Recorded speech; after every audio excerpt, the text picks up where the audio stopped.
Oh, you have it now? Cool. Yeah. Look at it. I got 3. There's more microphones than people in the room.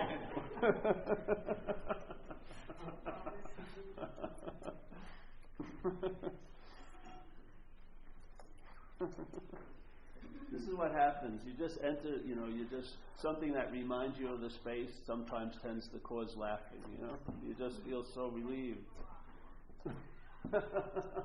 Sometimes when I go back to where I've done talks, like Philadelphia or something, as soon as I see one of the Philadelphians, I just feel so good, because they're a reminder, of that space. Yeah? That's what you hope these talks would do.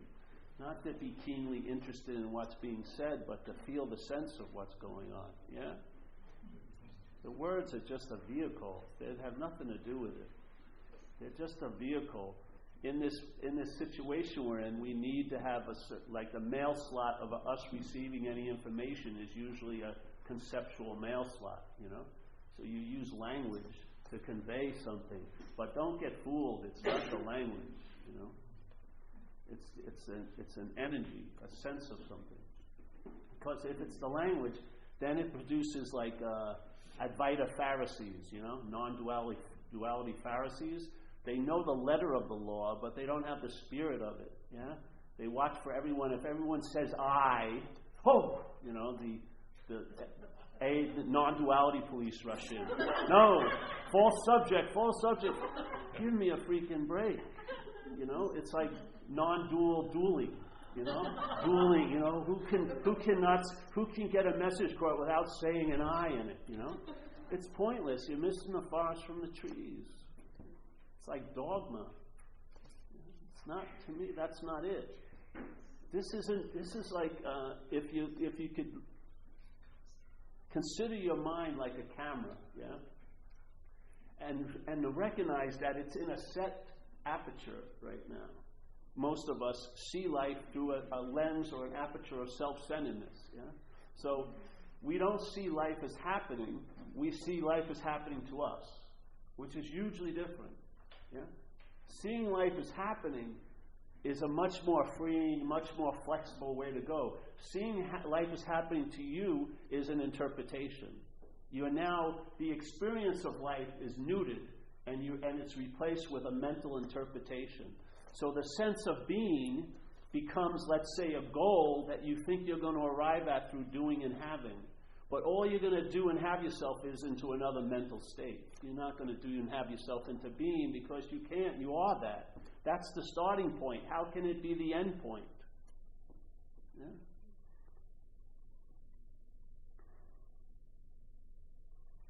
So this is a message, an invitation.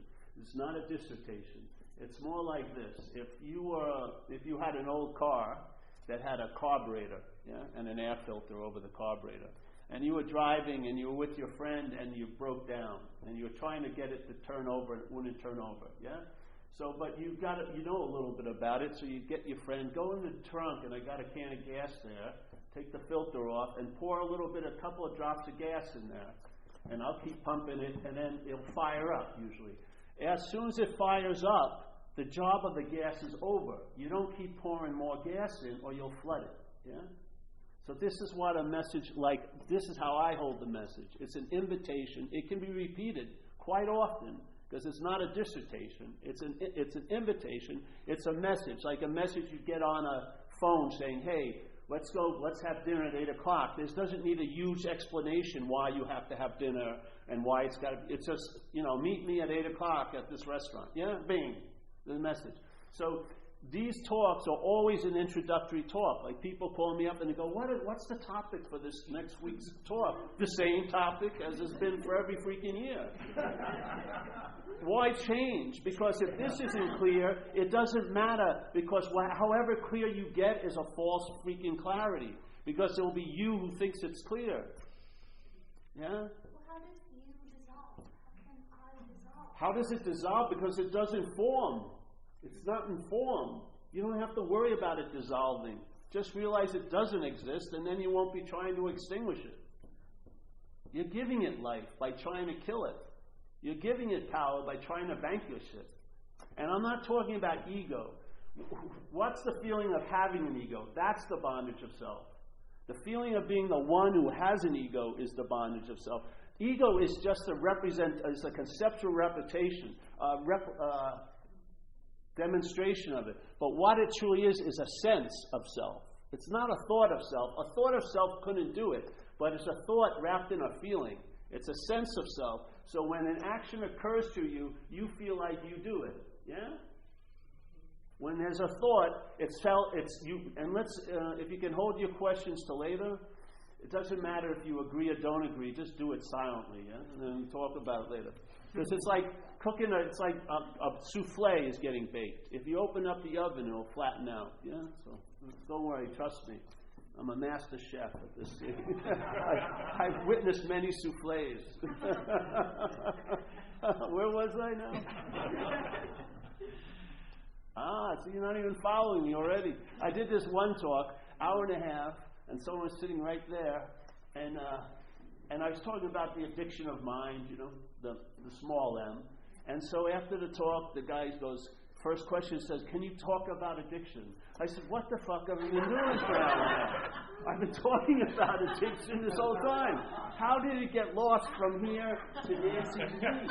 It's only like 2 feet in physical distance, yet the interpretation was unbelievably different. And I've been introduced at big events, and the person supposedly knew me, and when they introduced me, I had nothing to do with what I'm offering. Not one bit. It was all about path and doing and more doing. I'm going, they have a video, I'm looking at it like this. What? You know what I mean? So this is an invitation. It's a message. Yeah? It's like that. You're the product. Yeah? You're it. This is just putting a little gas in and then see if it fires up. Yeah? But what you're going to rely on isn't the gas and isn't the can. They facilitate something occurring that's always possible to occur. We're just firing up that possibility. That's why I say entertain a possibility. Yeah. So this idea of entertaining, how am I going to dissolve a self? It would have to be something at first to dissolve. That's why one of the terms I use is selfing. I think calling it a self is too much credit.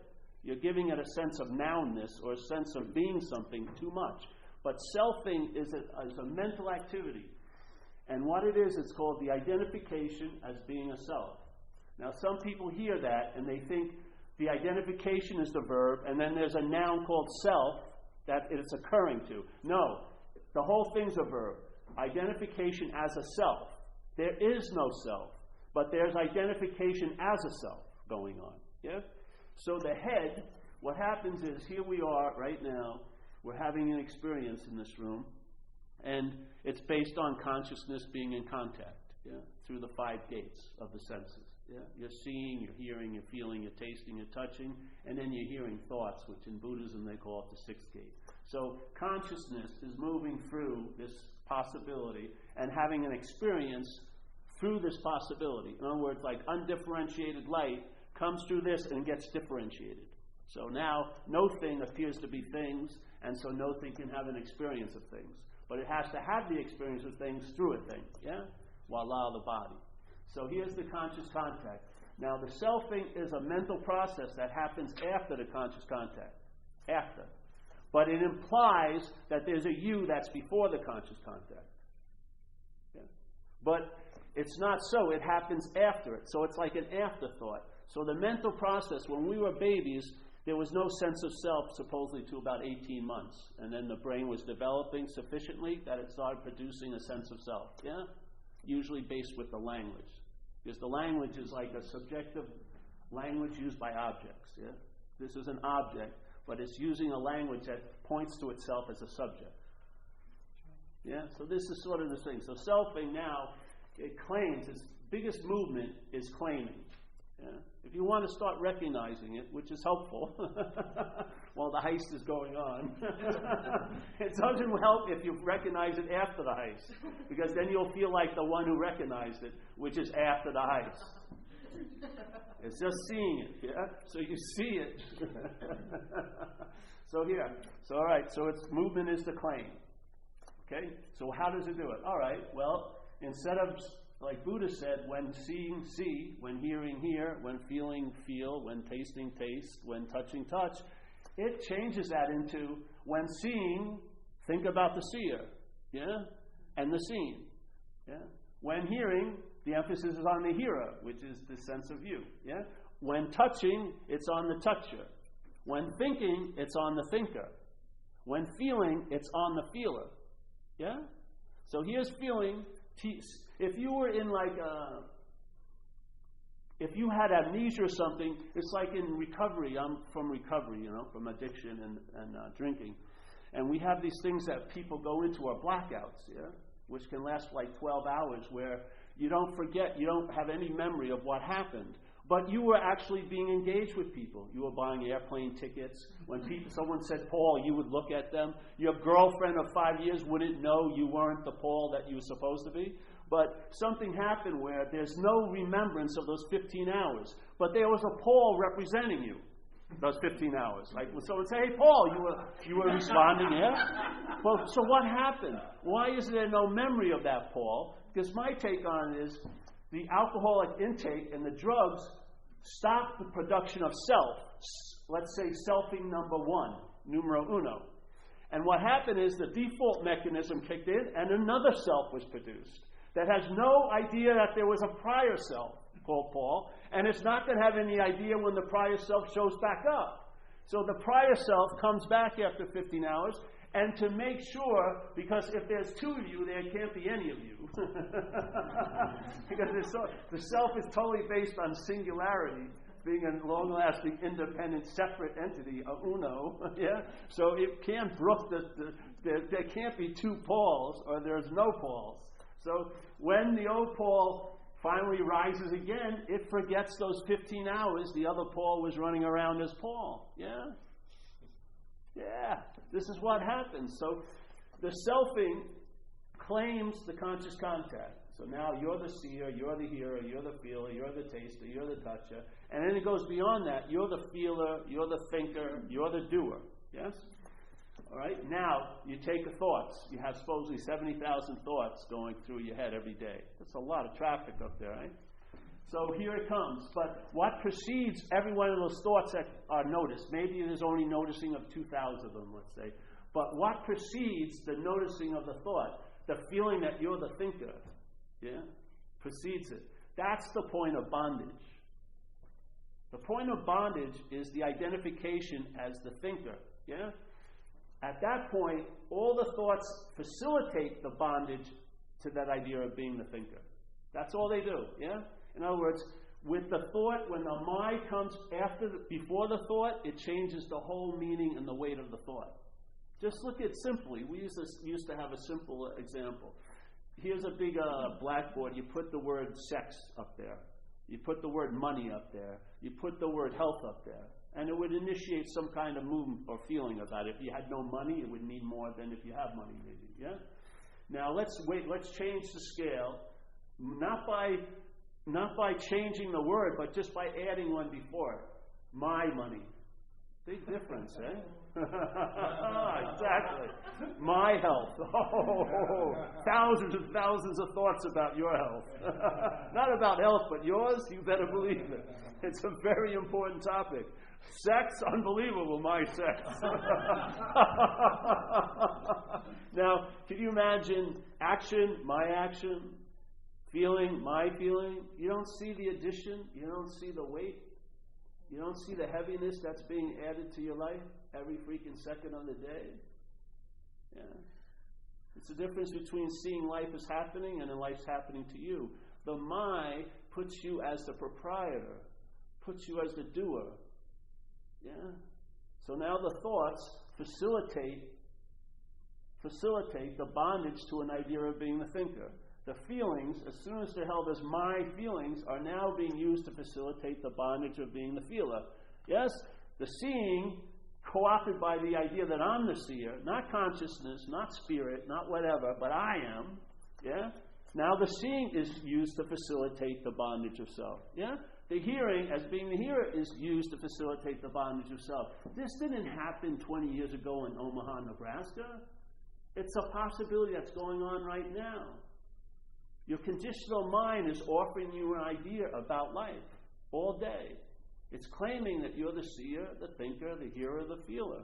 And you'll get a lot of agreement, yeah, to support that. But it's sort of like, here's what you are, let's say, and of course you can't find it, and then here's what you're not, the idea of being a long-lasting, independent, separate entity. How can these two be put together to seem like they're one? Yeah? It's like water and oil. What happens is, it needs to have the feelings and the thoughts that are constantly going on to facilitate the seeming bondage. And the word seeming is really important because it means to appear to be true or false to you. That's all this place is seemingly so. Yeah? You're the end line. You are. So here, all these thoughts are being used as a bonding, like a glue, to bond your mind, the big M, to this idea that's produced by a mentation, a mental process, the small m, that you're a long-lasting, independent, separate entity. It cannot make it happen, but its application is so much it can seem to be happening. Yeah?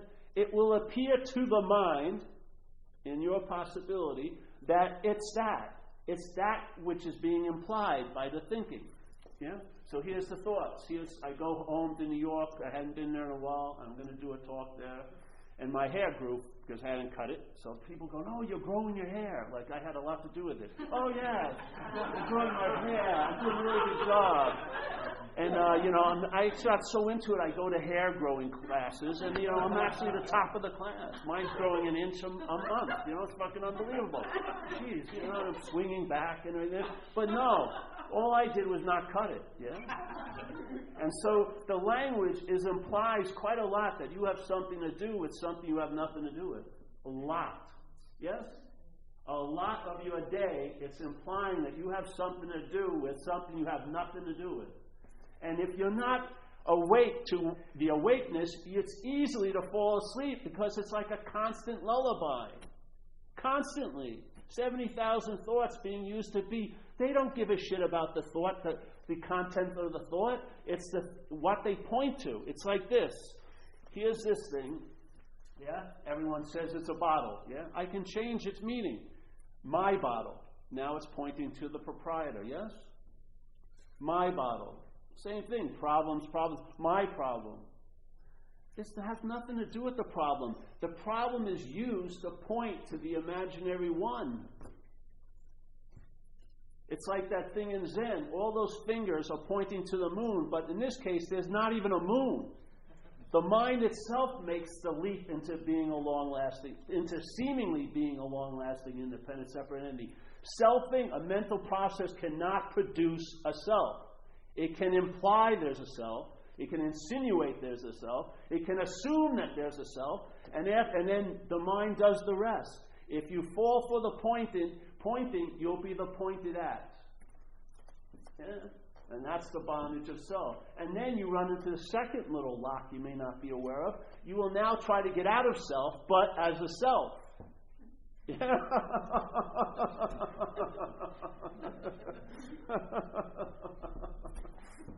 There's an old Zen master, Huang Po, my favorite guy. If you've never read him, read the teachings of Huang Po. It's very, very clear, I feel. But in this, he says, and he doesn't say it, I'm paraphrasing, but a fundamental mistake most of us make is we're trying to use mind to seek the mind, yeah? We're trying to use Buddha to seek the Buddha. We're trying to use the light to seek the light. And he says, you can be practicing for eons and nothing will happen. I would take that seriously if I read that and question what the hell am I doing or who's doing it because I don't want to fall into that pit, the same pit he's saying everyone's going to fall into. So this idea of self getting out of self is an impossibility. First of all, because there isn't a self, yeah? It's a product. It's a product of a mental process. So the product of the mental process cannot transcend the process that makes it. It can't leave the process that's making it because then there would be no making of it. And it's not so. It only reaches a level of seemingly so. Yeah? It only can reach a level of seemingly so. And the seemingly so isn't based on it, it's based on you that it's seemingly so too. Yeah? So if you ever hear the Course in Miracles, lesson 2, you and I give everything all the meaning it has, take that to freaking heart and check it out. Because let's say if something seems so real to you, where does it get that sense of reality from? It's false. And everything else that's appearing is false. Where is it procuring the feeling of being real? Other than what's witnessing it. I'm the reality, giving this reality or lending this reality to this thing. Yeah? Of course, it says it in such a beautiful way. It says, you and I are the dreamer of this dream, if you want to take this to be that. You and I are I like to use the verb, you and I are the dreaming of this dream. We forget that we're the dreamer. Now, this is important. I'm adding something to this. It would be important to find out how are you forgetting that you're the dreamer. I think it is by remembering that you're a self, basically. Yeah? The forgetfulness has to be produced, and it's being produced by remembering what you're not. You get to forget what you are. Yeah? So here it is. You and I are the dreamer of the dream. We've given, and we forgot that we're dreaming the dream. And in that forgetfulness, we give everything we've dreamt the power to affect us. It doesn't sound like your day. I think it's a pretty clear diagnosis. Yes? Another great Zen master, Dogen, said, hey, to study Buddhism is to study the self. To study the self is to forget the self. That's what happens. Because if you study the self, you'll realize it's not you. And if it's not you, you're going to lose interest in what facilitates it being you. You will. You'll lose interest in the thought system. You'll lose interest in the feeling system. You'll lose interest in a lot of stuff. Yeah? And when you don't lose interest, it just moves somewhere. Yeah? So when your interest is relieved from that slavery to this idea of being a self, I would imagine it's going to show up and have an influence right where you are right now. It's going to actually enrich your Thursday night. Yeah? And I'm telling you, everyone in this room who's here, and this is Thursday, right? If you're bothered right now, I bet you it's not by a Thursday, it's by last Wednesday and 2 weeks from now. Yes?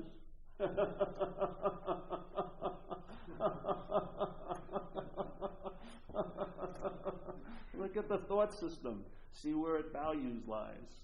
Doesn't it? Its value lies in the past and the future, doesn't it? It's using this moment to think about yesterday and tomorrow all day. Yeah? Why is that? Let's say self isn't so. So how can it generate a sense now? If self isn't so, if it's not, it has no like nuclear center or reactor. It's not on because it's on. Yeah? It can only appear to be on. How does it keep appearing to be on if it has no source of power in and of itself? Yeah? It has to get a power from outside itself, voila, us, in a way. So if you follow the thing about St. Francis saying and Dogen saying that it's in self-forgetting that a lot of good things start to happen. Why is that? Because the self is remembered. Yeah? That's what happens. And how is it remembered?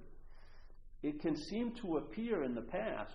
When you think about you in the past, you're seen as a body, aren't you?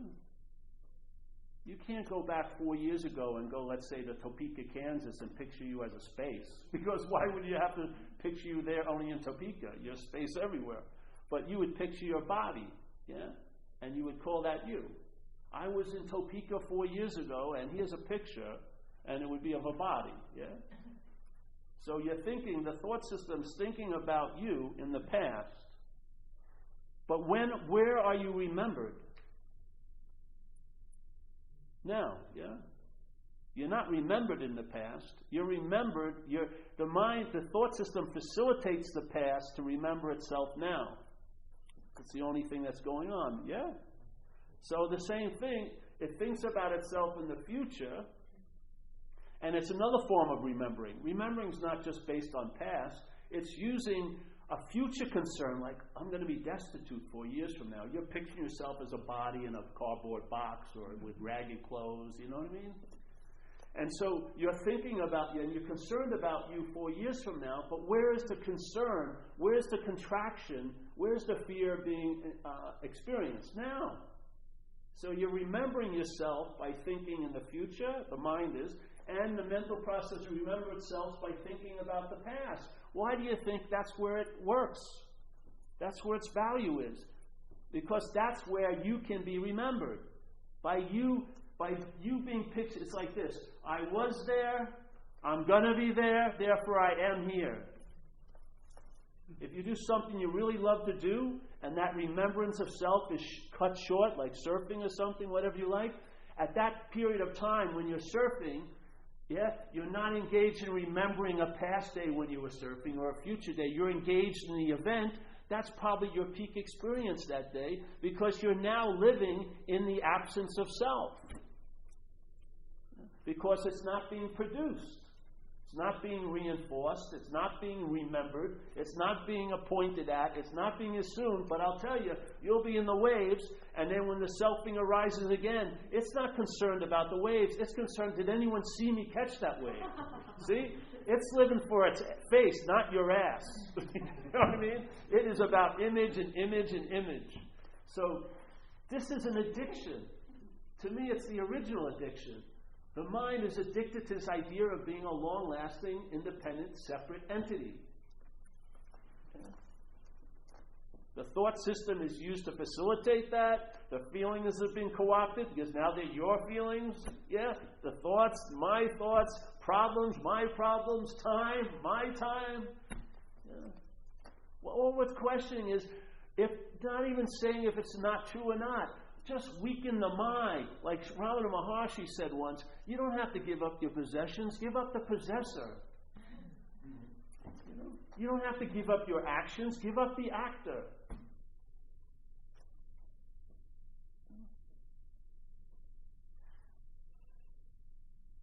And it's not you giving up the actor. That's not giving up the actor. Giving up the actor is you lose interest in it. You lose interest in the thoughts because you finally entertain. They may not be about me. And I'll tell you something. The self-centeredness is so strong, if something's not about you, you're going to lose interest in it. And it can be applied to the self itself. I'll give you an example. I use it all the time. I'm here at this room, supposedly giving a talk,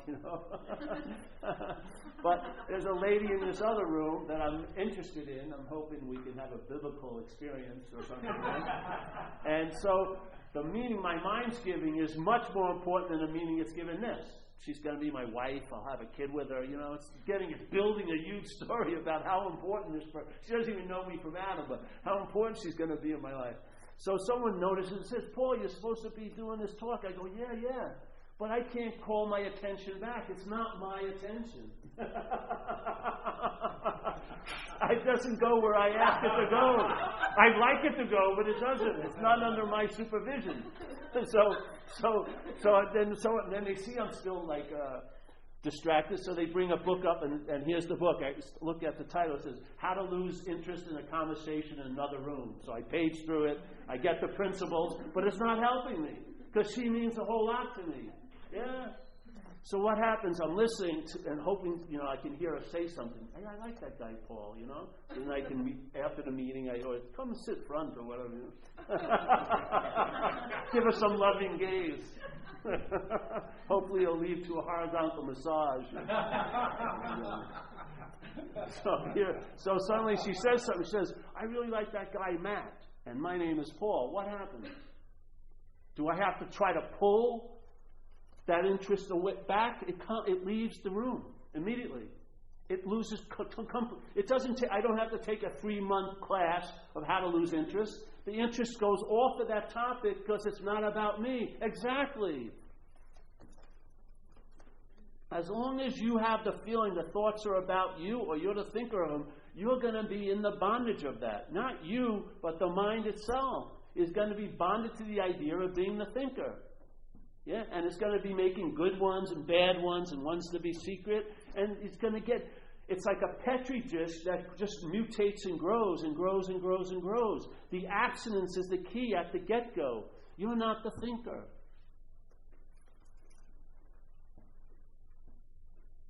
You're not the feeler, yet there's feelings.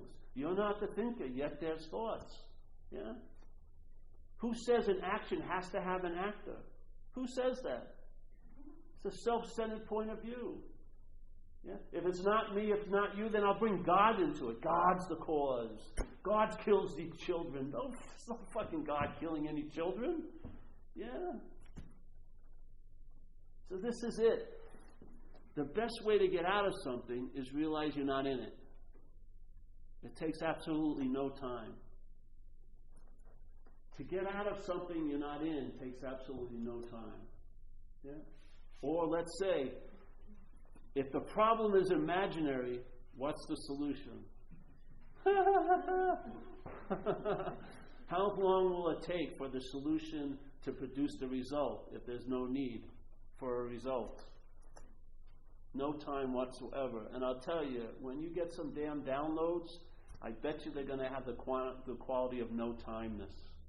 They're not going to be projected into a giant, arduous path. It's got an immediate rush of a download. Yeah? And it will show, you can tell that's the notary public seal, baby.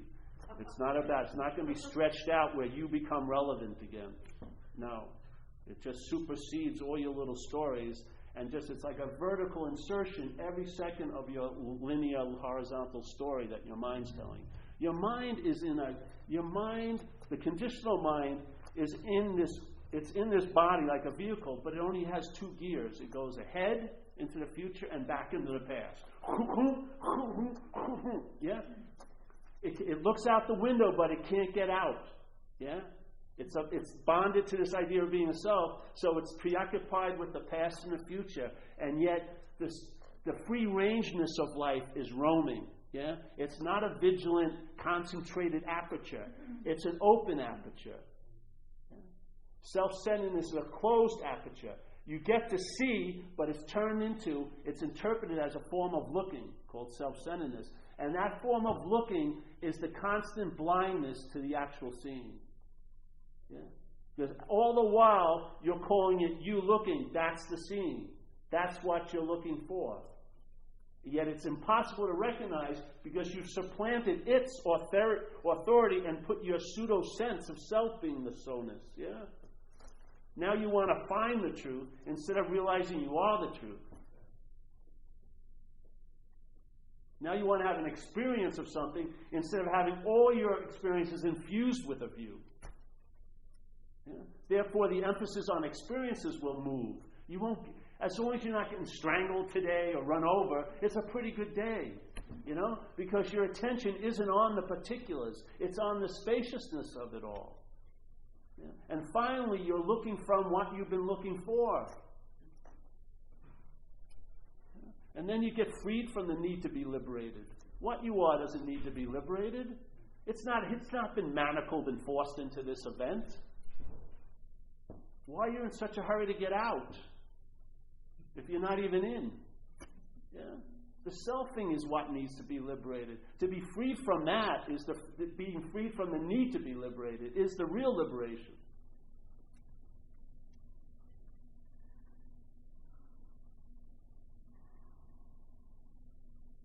Then you sense a presence. Yeah?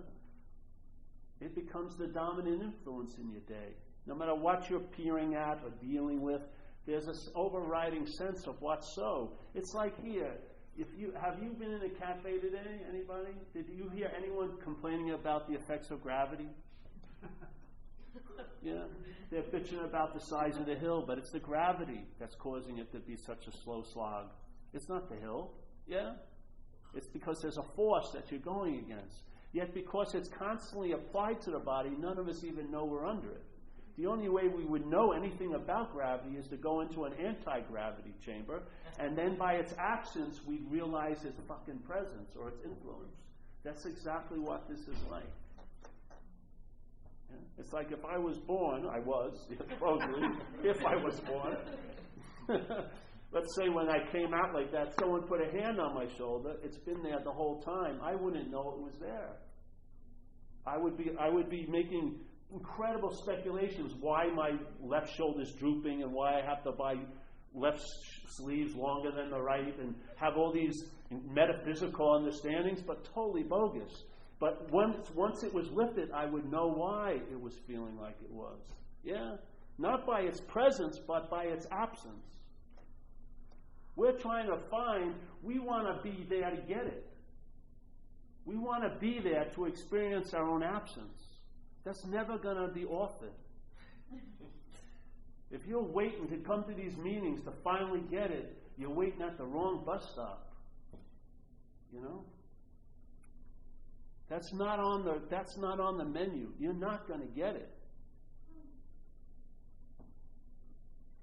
The interest in who and what and all of that gets diminished, and therefore you are what you... These aren't jokes, what they were saying. You are what you're seeking for is exactly right. Yeah? Or St. Francis says, what's looking is what you're looking for. I mean, how much? You didn't have to write a 300-page dissertation. Half of a sentence has more weight than 500 pages of scriptures. It'll save you more freaking time. Especially the time not reading those books. Yeah? What's looking is what you're looking for. How could I be missing it? Because there's been a who that's been inserted. And now the what's looking has been seen as who's looking, and that who's looking is looking for what's looking. But it can't recognize it because it's damn well sure that it's a who's that's looking. Yeah? And it's not willing to give up that who. Now it wants to get some of the what, but as a who. You know, I need a little what in my who, but I still want to be a who. No, that's not the deal. Yeah? You can't acquire what as the who. The dissolving is of the seeming presence of the who, and then the what bleeds, isn't applied like an artist on the canvas, but bleeds through the canvas of your life, and you now see the tree by recognizing its fruits. It starts downloading and manifesting, and you see it in others and in space and everything like that. Everything has that signature on it. Everything is like a check of that divine, in a sense. And you start picking it up. And it produces an ease and comfort. The same faith, which is the quality of mind, the same faith, if it's put into the thought system, is going to produce tons of anxiety. If you believe in the thoughts about you yesterday and tomorrow, you're going to be anxious as hell of what's going to happen. Yeah? Where's that being produced? It can't be produced by the thoughts. It's produced by the faith of your own mind. Now, if you put that faith in, let's say, instead of self-centeredness, into centeredness, maybe it will produce an ease and comfort in your own skin now. Yeah? It'll change we have a false baseline, which is irritability, restlessness, and discontent. And I'm telling you, seeking is generated from there. All seeking. Yeah? And then that baseline switches into an ease and comfort in your own skin and the circumstances you find yourself in. Yeah? This becomes the norm instead of irritability, restlessness, and discontent. It's a huge shift. Yeah? This baseline is the first and only note. It's vibrating like that. Yeah? Now you've got the beat, in a sense. Now you can follow because you got the beat of the music. Yeah? And you'll find your seat assignment. And the seat assignment, there's no engravement, Paul Hedderman, teacher. First of all, I'm not a teacher. I'm an inviter. Not adviter, inviter. This is a seat assignment, yeah? It's not engraved, and this whole place is like musical chairs. The music comes up, I get up, walk around, and then lately it stops and I'm right at the same chair. But it's not my chair. It's not my position. Because if it was, I'd be screwed. Yeah? The only reason why I've never missed a meeting is because I never attended one. I've never shown up. If I had shown up, I'd have so many considerations why I couldn't give a talk tonight. Really. I don't feel good. I was bad to someone. That would really be the clincher. I wasn't nice to someone like at 1 o'clock today. Well, can't open the valve, can't receive. It fucking has nothing to do with us. You have all that you need to follow the seat assignment you're in. It doesn't mean it's going to be that seat assignment forever, but it is now. And it's tailored. It's an invitation right now. Yeah. You can withhold with the hopes that it's going to get better. Yeah, but geez, that's like this thing we used to use, the thing called the here there syndrome. Yeah. So here I am in my little one-bedroom apartment, pretty nice room. I'm feeling pretty good, and I get this big, the Sunday paper, and there's a big layout, full-color layout of an apartment with this lovely couch. Yeah, and then I realize, geez, I'm couchless. I don't have a couch here. And I start getting irritated about the absence of a couch. And my mind starts running an advertising campaign. I bet you I'd meet a girl if I had a couch and bring her home and conceive my first child on that couch. And my head's telling me how important a couch would be in my life. And now, I was fine until I saw the freaking picture. Now I'm feeling less than, lacking, scarcity. I need a couch. So I call up my friends who have couches, and I'm pissed off at them. Why didn't you tell me the importance of a couch, And so then I said, okay, I got to get a couch. So I start working hard to get the couch, saving money, and I'm planning a big couch party, and no one's going to, I didn't get any RSVP on Facebook. No one said anything, And so one day I finally going to get the delivery, yeah? So the delivery comes in, and I'm excited. I swept a nice little place, and he puts it on it. And I take the plastic off it, I sit on it, and I've arrived, I have a couch now. And there's a nice feeling, and yet in about a minute or two later, it starts stinking, and it says, I got to get a matching rug, yeah? So this mythical there that was being used to invalidate the here I was in, no matter what that there is, when you arrive there, it's here.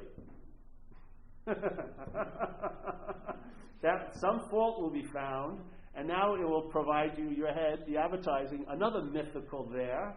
And if you looked at it as a thing, you're mostly enslaved from moving from here to there, here to there, here to there. Yeah? The here constantly being invalidated by the presence of this mystical there, and then when you arrive, you see it had no power, and it becomes a here, and now another there comes to invalidate that. Yeah? So all your life is of withholding instead of being open and showing up. You're waiting for something fucking special.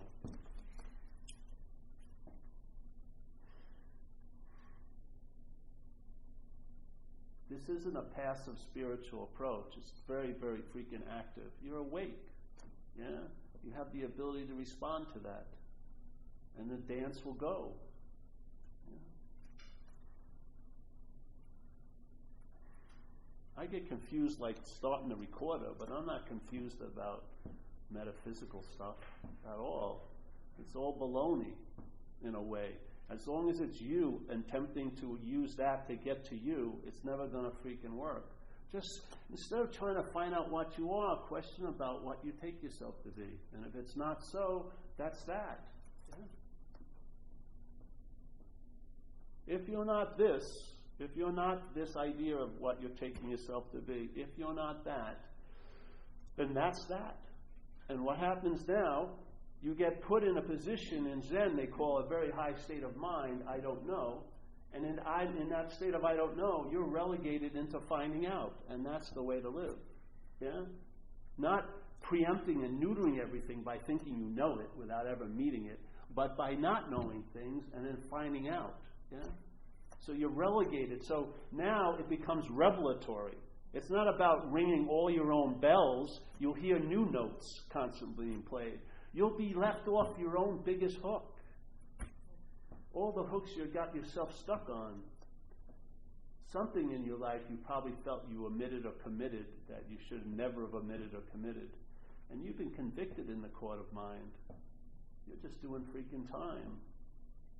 This is about all of that being taken and being brought into the court of light where it's annulled. You're left off your own hook. Yeah. You become like a free-range person, literally.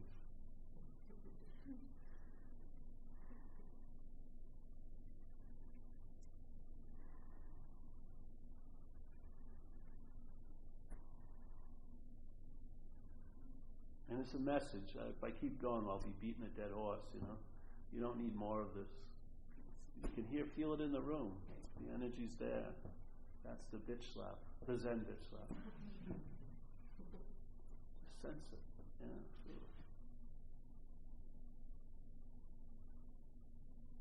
Maybe start with the thoughts if you want. Just see the mind that precedes them. Yeah, just see it.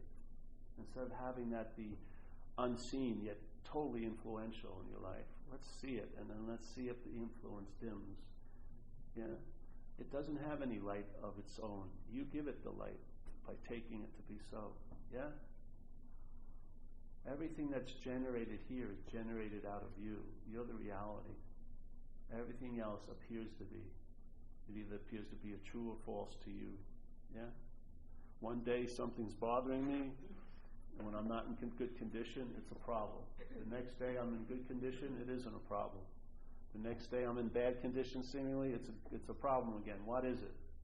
Is it a problem or isn't it a problem? It's actually neither. Yeah? It's the meaning you give it based on where you're at. Not on where it's at, but on where you're at. Yeah? Now, you can be self-centered or centered, in a sense. Yeah?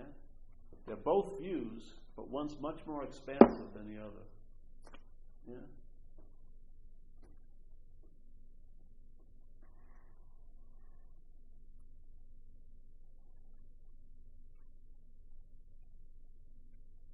In a sense, you're either dying to the self or as the self all day. Yeah?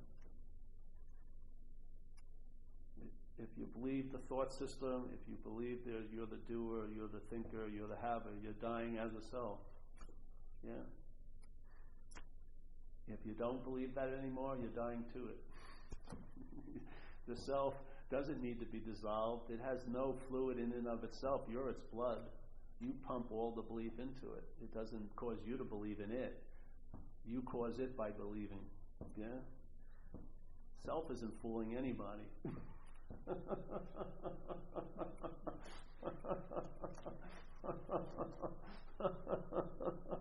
It's just a usurpation of power.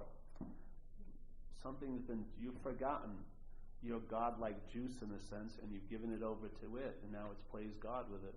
Yeah, it's got you worrying about nothing most of the time. You're worrying about what's not happening most of the time. You can't feel it, see it, taste it, or touch it, but you can sure fucking think about it. And the thinking produces the effect, but the power to produce the effect isn't from the thinking, it's from the being the thinker. Yeah, that's the bridge where the meaning gets distributed. The thoughts are used to distribute the meaning, but they're not the meaning. The meaning comes from the mind. Yeah, the mind represents this idea of being a somebody, and that somebody has thousands of ideas about being a somebody. Thousands of feelings about being a somebody, thousands and thousands of concerns about being a somebody, and they use these possibilities, the thoughts and the feelings set up to express that. So like mental winds are finding expression through you. Yeah? You're the breather of the life of it. Yeah? Doesn't have a life in and of itself. Like I say in Buddhism, everything is inherently empty. Doesn't you get it? If it's inherently empty, how can it have an effect? But what does it do? It distributes an effect, our effect, back onto us. That's what it's doing, eh? Wake up, and then you cut off the distribution line. Without your juice, it can't play God. Yeah.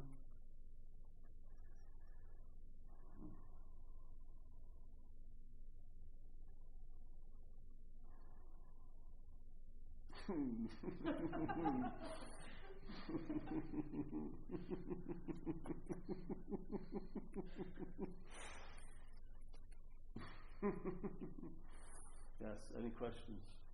Hopefully not. Don't you ever gone to those meetings where it turns into therapy really fast? Someone gets up, I want to talk about my relationship. No, please. And then as soon as it gets its foot in the door, everything else is just embellishment of it. Even you're trying to dissolve it is an embellishing of the self. To give it that much credit that it needs to be dissolved is an embellishment of it. I have a question. So the first thing I think I heard was conscious contact comes first, then a thought comes, this is mine. Yes. Okay? Thought with a feeling. It produces thought a feeling. with a feeling. Yeah. Okay. But then later on I thought I heard this is mine comes first, and then whatever happens later is continued to be held as mine. Well, at that point, the hijacking is, let's say, the idea of being a self appears in front of the camera of consciousness, let's say. But its assumption or impliedness is that it's before the camera. Right. Okay. So after a while, it's habitual. Oh. So there's just a feeling that it's sort of like a selfing produces a product, which is the feeling of being a long-lasting, independent, separate entity, a doer, a thinker, a haver. Yeah, that's the sense of self. So it's a product and it's produced in time. Yeah, it has nothing to do with timelessness. But when the product is produced, the feeling is that you're prior to the product line. You know what I mean? So the car getting built is all forgotten, and now you're like the original, all-sustaining, self-sustaining car. Yeah? But it assumes that it's prior to what it can't be prior to. Yeah? Now after a while, you are in the habit of it, and it's like a default mechanism. Yeah? You're not having the thought, I'm the thinker, it's just there. Yeah? You know what I mean? It's like there, and the habit has it to stay there in a sense, yeah? And the same thing with feelings. Thousands of feelings are matched with this one movement of I'm the feeler, yeah? But as long as you go to conscious contact, seeing, hearing, yeah, you can't be fooled by that, right? No. It's always going to be prior to that. Definitely, exactly. Well, there's an awareness. The consciousness, I don't believe, is the end-all, be-all. Seriously. I think there's an awareness of the consciousness, and when there's the identification of self is emphasized, what you don't forget the conscious contact is happening. You know, there's a noticing of that. Mm-hmm. Yeah? But what you forget is the awareness of the conscious contact. Yeah? So, in other words, like to me, that's the original face. It's no face at all. So conscious contact happens within awareness. Knowing that it's happening. Yeah, so the awareness, in a way, if you looked at it in a linear way, the awareness is like prior to the conscious contact.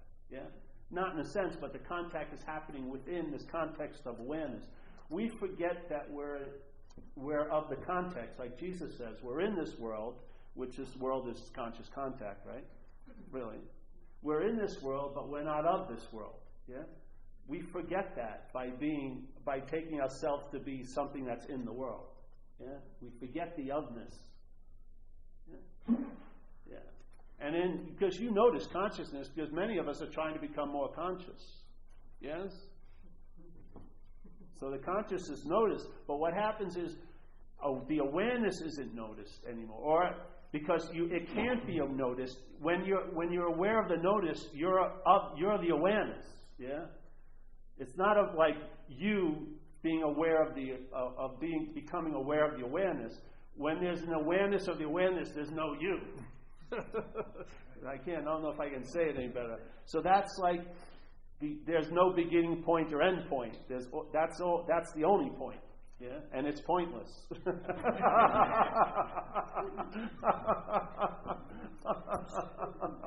So in Zen, I would say that the original face. When you see your original face, obviously it's not a face. But if you watch conscious contact, if you watch consciousness arising, yeah, a lot of times there's like a pause, like when the selfing isn't too dominant, there'll be a pause, like an eternal moment in time. When the consciousness contact is going on, that's your original face. You're not of a thing, you know. You're awareness. And then the thought system will proceed and then claim everything. And by the claiming of it, it's forgotten. And now you become the starting point where you are. And you're not. It's like we're on a game board and we're taking the starting point to be, it's actually square 3. We're a production of a mental process, the feeling of you. You're an afterthought, basically. Just like when you go to work and you've had a bad day, usually don't know it till like 8 o'clock at night. Then your head breaks to you. You had a bad day today. And you go, oh yeah? You would think that you would know it was badding when it was badding. But you're like on a time delay. It's like, how did I not know it was a bad day? I was in the day. No, it was really a bad day. And that guy was screwing. Oh, yeah, he was screwing with me. So we're on a time delay. Sometimes it can be really extreme. Sometimes it can only be a very short bit of time, but it is a time delay. Conscious contact happens, then an afterthought is that it's happening to you or you're doing it. Yeah? It's a process. It takes time. Conscious contact doesn't take time. It occurs. Yeah? Being, and then there's the mental process, which takes time, claims the timelessness to forget it. Yeah? Not to be it. It doesn't want to be it. It wants to be something, baby. It doesn't want to be nothing. So it claims it, gets it out of the way, and now the something becomes the end all and be all.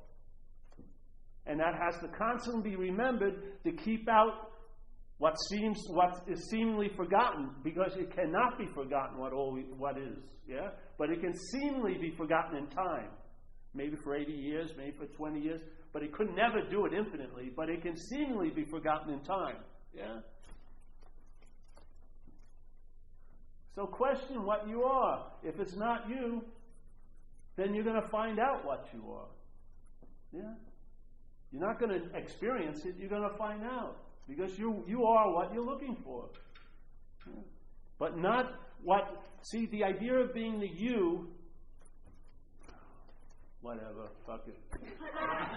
I'm tired of pointing it. You got enough, man. Haven't you? More isn't better. You don't need an intensive for this. You don't.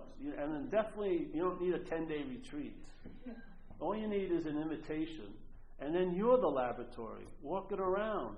What good is it going to do if it's only in a secluded, isolated environment of 10 days where you got vegan food and your tantric massages and, sitting a few hours on a high-level pillow with, organic cotton, and you got a freaking beautiful bed at Eagle Claw. Like, I used to go to that place in, what's that place?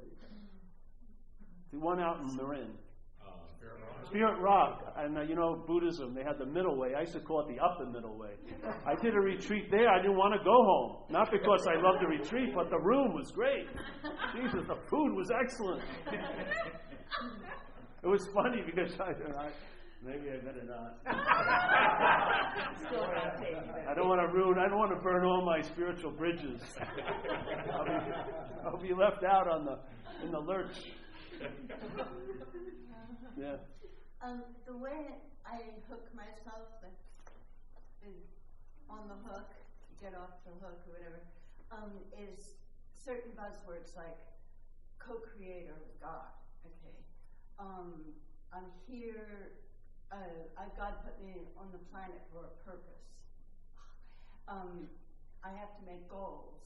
Or the worst one is a mind is a terrible thing to waste. The commercial and all that. Yeah. So these certain buzzwords, I wake up in the morning and they just, no goals today, you didn't accomplish anything, you didn't give back to the community, I have to give back. Can I just forget all that stuff and stay alive? How about just forget the you? Don't worry about all the stuff. The stuff has a meaning because there's a you there. It's you not giving back that's important, not giving back. Okay, so the you is what's important. Drop that. So the sentence will leave, the idea will leave? Find out. I'm not going to say anything, but you'll find out. Because for me, they're pretty potent. Well, for me. Exactly. For you, they're potent. Exactly. Well, you're in the equation. Not everybody knows. You're in the equation. Yeah. Instead of trying to drop, the auxiliary numbers, get the fucking big number. The number one, you. You're in every one of the unworking equations is the one. If you change that one by seeing you may not be that to zero, then the math starts working.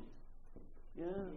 You're not driven by these things. See, you would give someone compassion if they were sharing that, but you're held into a higher standard. You should be helping people. You see? It's all an embellishment of self, isn't it?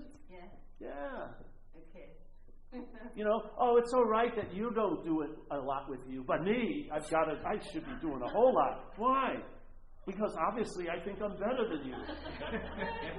I'll give you a break. I can't have a break. My destiny is waiting. It's going to be witnessed by millions. I learned that really early on.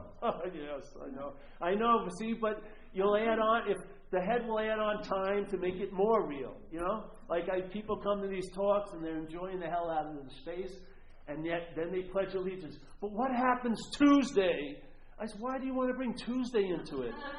This Thursday's so nice without it. Let's let it. Don't worry, you'll be there soon enough. Let it stay where it is, which it isn't. Why does it have to have an influence now? So here, it's not enough to see, oh, there is no problem. But it seemed to be a long time, okay? Yet there is no problem. But it really seems, no, the mind wants to stretch it and make it. Just watch it. And it's all because of you. It's you. The you is the hub of all the meaning.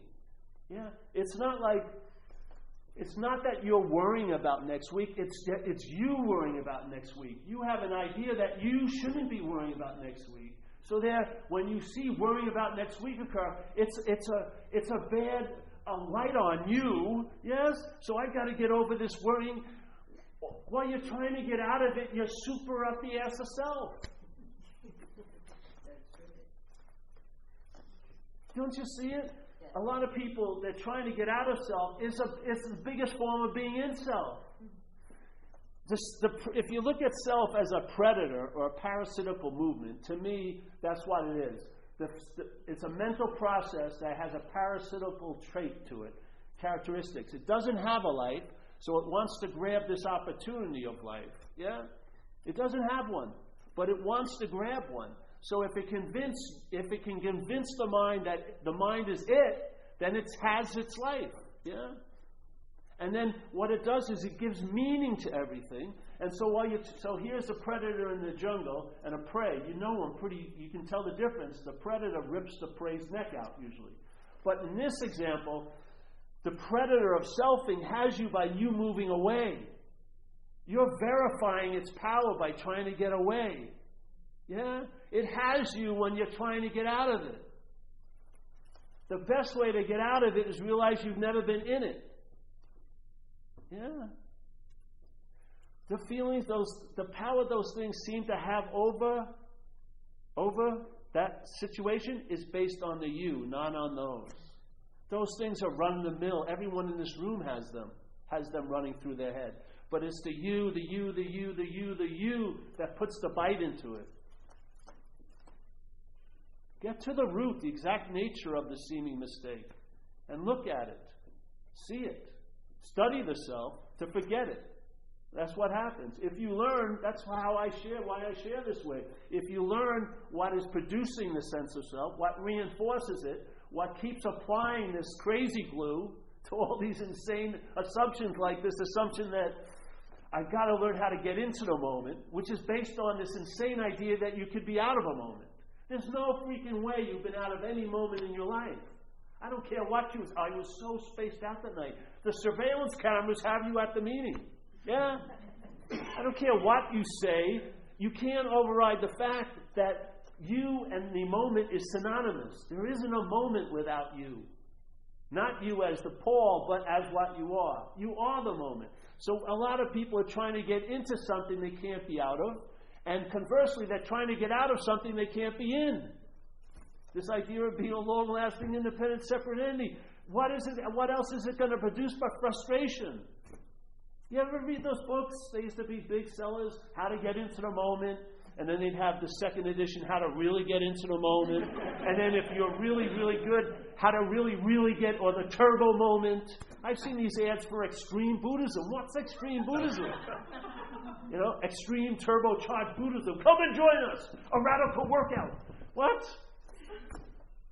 It's totally insane. This isn't about focus and concentration. It's about relaxed awareness. The aperture opens up. Yes.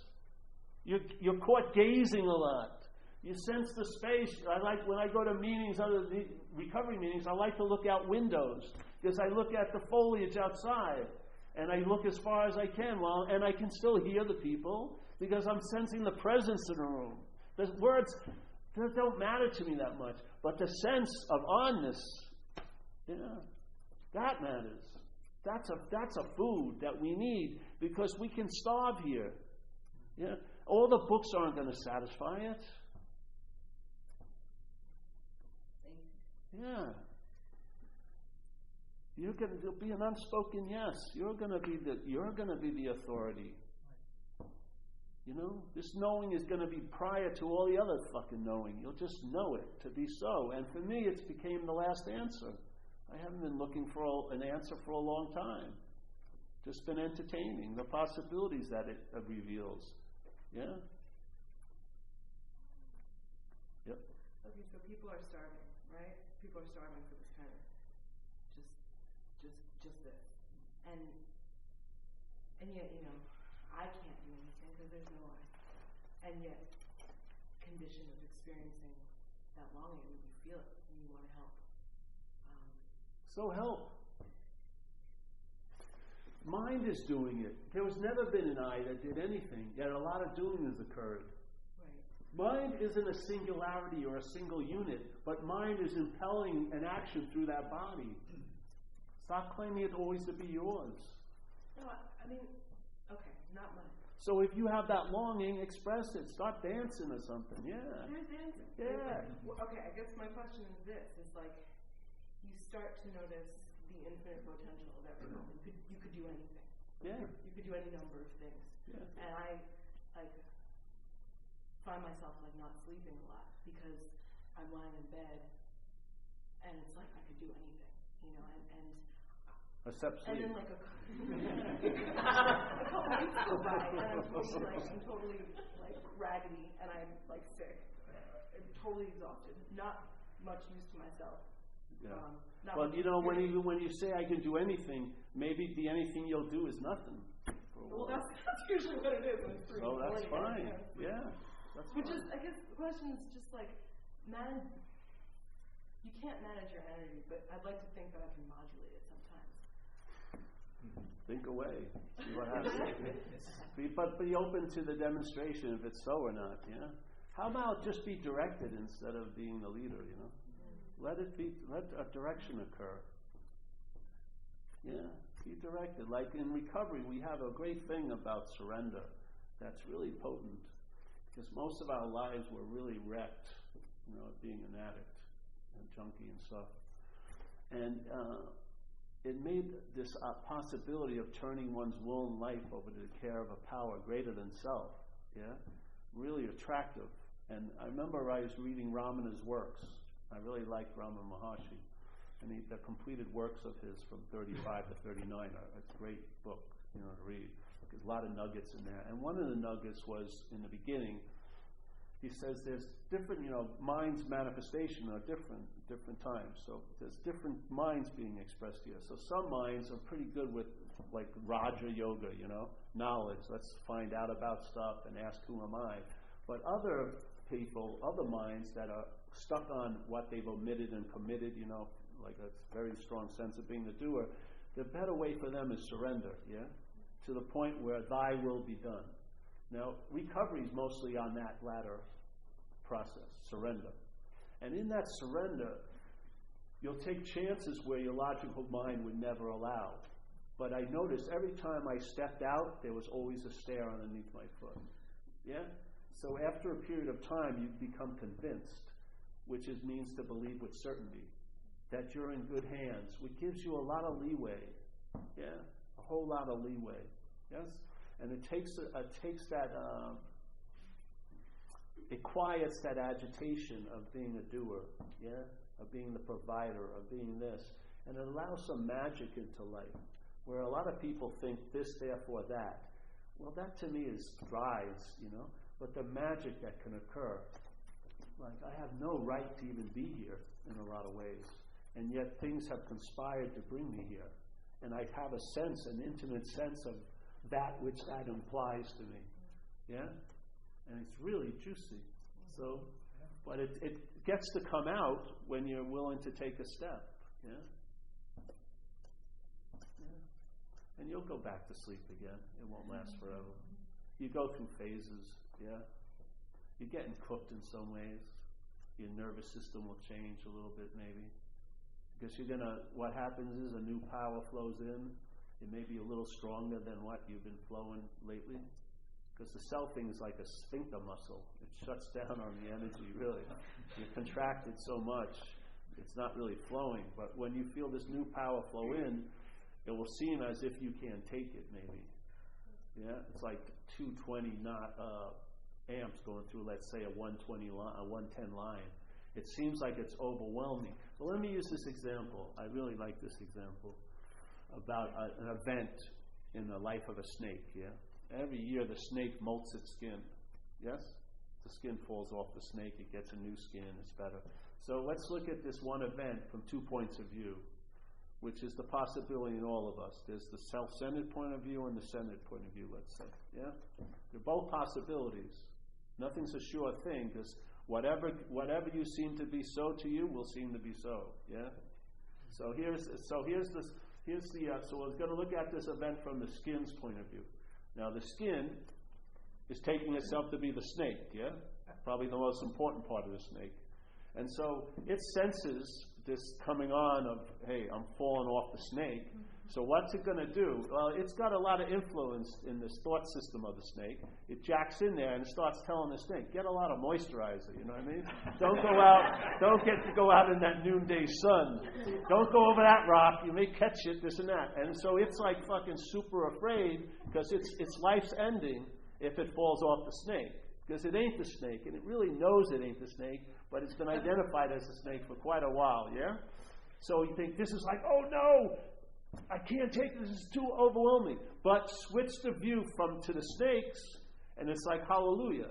Because now this old skin that wasn't attracting female snakes too well, it was getting stuck on rocks, it was slowing itself up because it was old. It falls off with no thought or effort on it. The snake isn't sitting there trying to knock the skin off of it, is it? No. There's no thought or effort on its part, but it's being relieved of this bondage in a sense.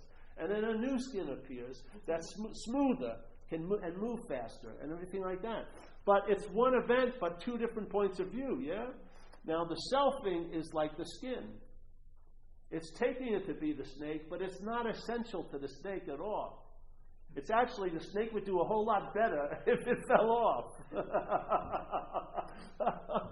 The snake, losing its identity and taking itself to be the skin, is scared shit of the brand new day.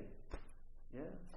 A new vista is going to open up for it, but it's scared shit. It's calling a new life death in a way, if it's seeing it from the skin's point of view. Let them see that you're not the skin, and then see how you view things. Yeah. It's just a minor recalibration. Just entertain the possibility, and if you hear it, it can sufficiently move the calibration, and an immunity will build.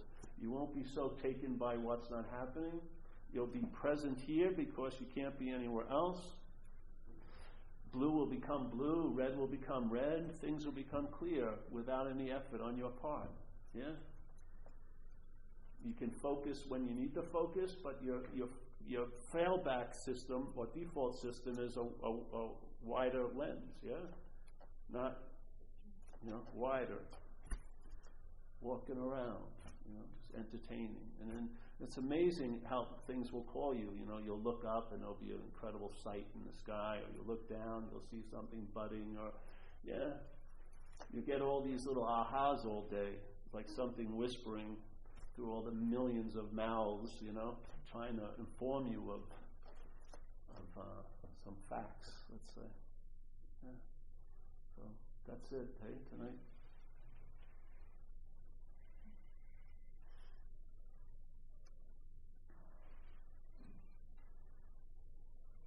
Oh, we have documentaries. If you want to, we did a documentarian did a documentary of me. I think we have some there, 81 minutes of me frolicking naked in a stream. That's the uncut version. No, I think there's a lot of talks on it and stuff. And it helps. It's a $20 donation. But just, if you want, just go to Zen Bitch Slap. Everything is free. Download anything. We have tons of content. We keep putting new content all the time on. Yeah. Oh, you're welcome, man. Thanks for coming. Appreciate everyone. Hey, man, you're welcome. Oh, yeah, hey, we have announcements. Hold on. We've got next Tuesday over Marin, James is hosting John Burney. And then we do every Thursday here, but next week we're actually doing Wednesday. Jeannie Zandy's going to be here, and we're going to be in the big room next Wednesday, so we can come. And then we've got after that, we've got Pamela, Dorothy Hunt and John Prendergast are doing a